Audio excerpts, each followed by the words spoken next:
백주 대낮부터 박터지게 싸움질 해대는 이 친구들. 무슨 나라를 지키는 것도 아니고 귀한 자기 목숨을 의미 없이 내던지고 있는데, 자기 아버지 뻘 되는 사람을 두들겨 패기도 하고 소중한 지식이 담긴 고전 문헌도 불태우고 단체로 약 한 사발씩 거하게 들이킨 것도 아닌데 도대체 맨정신에 가능한 상황일까요? 마오쩌둥이 의욕적으로 시작했던 대약진 운동, 애꿎은 참새들만 잡고 수천만의 중국인들이 아사하면서 참담한 대실패로 끝이 납니다. 수억 중국인들의 공산당에 대한 불만이 커지고 그 사이에 쭈구리가 된 마오쩌둥. 새 주석직을 맡게 된 류사오치는 덩샤오핑과 쿵짝이 맞아 마오쩌둥의 실책을 비판하기 시작하는데, 궁지에 몰린 마오쩌둥은 윗동네 스탈린 꼴이 날까 조마조마합니다. 그런데 대약진 운동 실패와 공산당 관료 조직의 부패에 환멸을 느끼고 반정부 운동을 하고 있던 당시 학생들, 류사오치 정권은 바로 그 학생들의 반정부 운동을 강력하게 탄압하고 있었는데, 이때다 싶은 마오쩌둥, 이 탄압받는 학생들을 어르고 달래주면서 포섭을 시작합니다. 마오쩌둥은 중국 거의 모든 학생들의 정신적 지주가 되어버리고 순식간에 분위기는 반전되죠. 국정으로 돌아온 마오쩌둥은 자신의 권력 기반을 다시 다지기 위해 이 학생들을 이용하기 시작하고, 해서파관이라는 연극을 핑계삼아 공산당 내부의 부르주아와 자본주의자들을 축출한다는 명목으로 자신을 신봉하는 혈기왕성하고 극단적 성향을 가진 학생들을 선동하면서 이들은 반정부 폭력 조직 홍위병이 되어버립니다. 마오쩌둥의 비호 아래 류사오치 정권에 선전포고를 한 홍위병들, 9세대의 낡은 것들을 모두 타도하자는 구호와 함께 1966년 8월, 그렇게 20세기 중국 역사 희대의 대삽질 문화대혁명이 시작됩니다. 그리고 중국 전역이 풍지박산 났던 2년 후 1968년 베이징. 영국에서 유학을 마치고 오랜만에 중국으로 돌아온 과학도 선입후.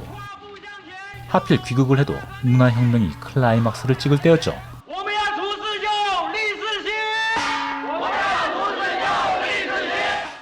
이 모든 광경이 낯선 선입후.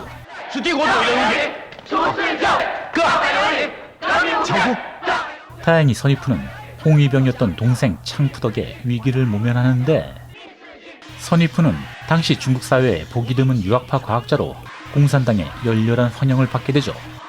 선입후 환영식의 환영사를 맡은 이 여성 홍위병 로링.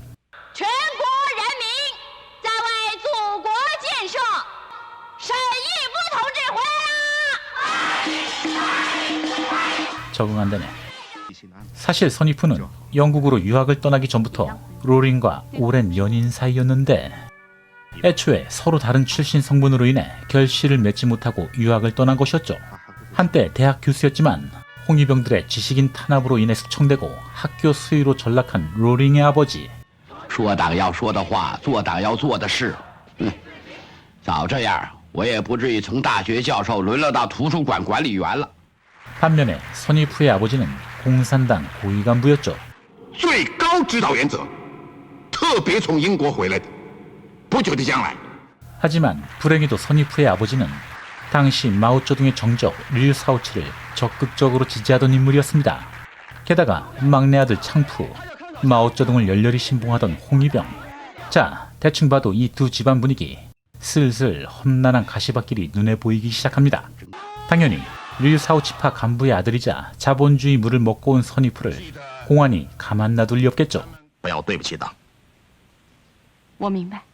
党委托你的事，寸步不离地监视他。 이렇게 공안은 두 사람이 연인이었다는 사실을 이용해서 로링이 선입후의 일거수일투족을 감시하도록 지시합니다. 지금까지 본 모든 인물들, 사실 몇 년 전까지만 해도 한 지역 사람들로 모두 서로 가깝게 지내던 이들. 하지만 이들의 일상은 문화대혁명이 시작된 이후로 완전히 파괴되었습니다. 이웃과 이웃이 서로를 믿지 못하고 제자가 스승을, 자녀가 부모를 감시하고 고발하던 시절, 이미 중국 사회는 거의 모든 문화예산들과 지식인들이 봉건체제와 자본주의의 잔재라는 이유로 철저하게 파괴되어 신비로워지던 살얼음 같던 시절.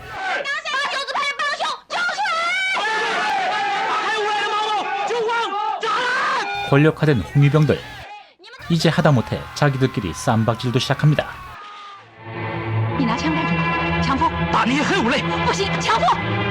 당시 홍위병들 꼴에 또 파벌이 나뉘기도 했는데 노동자 농민 출신 혁명가의 자제였던 보스파 홍오리와 분홍과 지주 지식인 등 반체제 인사의 자제였던 흑오류,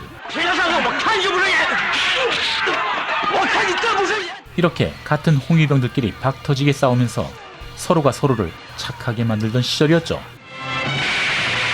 기관총도 난사하고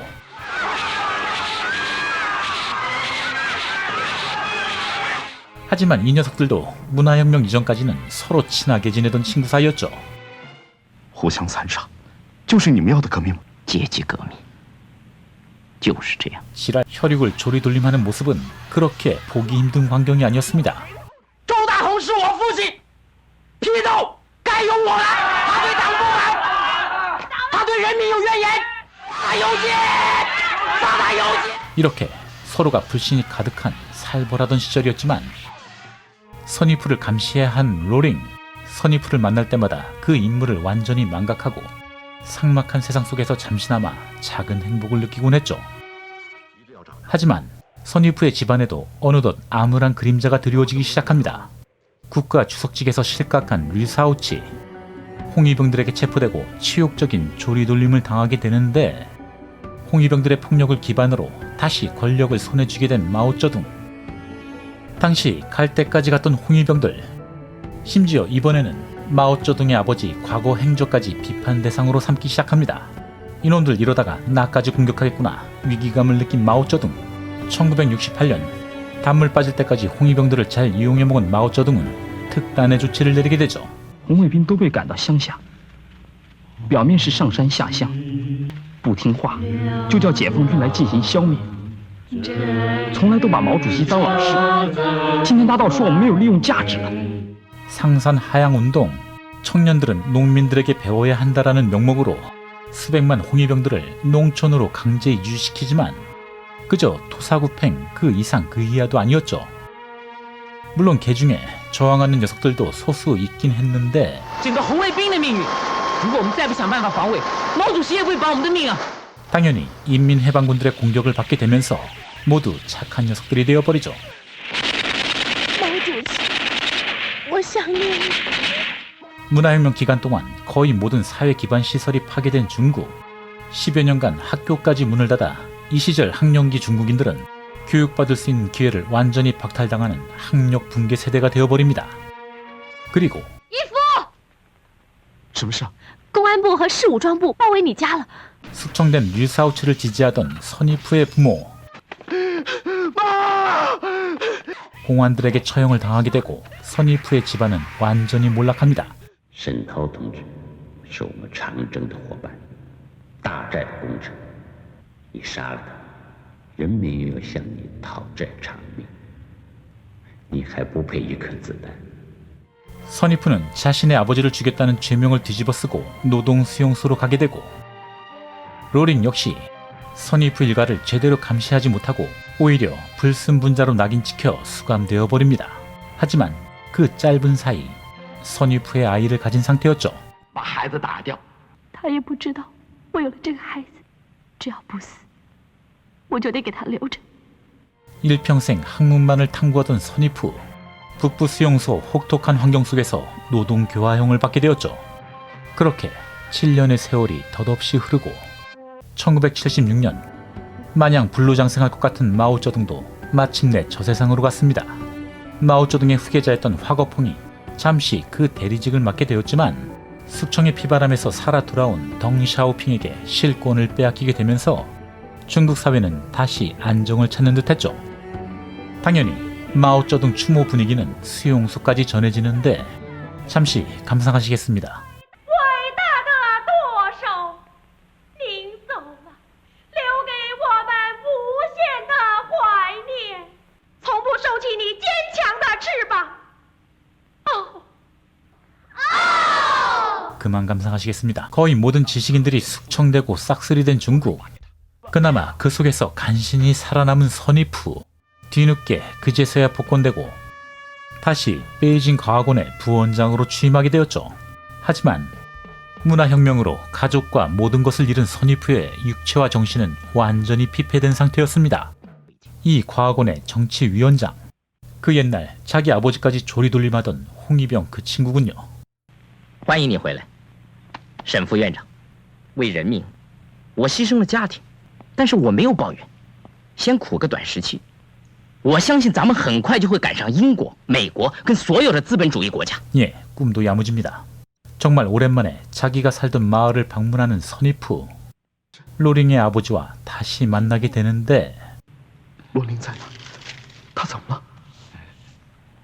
你的女儿 가족을 모두 잃었지만 자신의 새 혈육인 딸과 대면하는 선이프.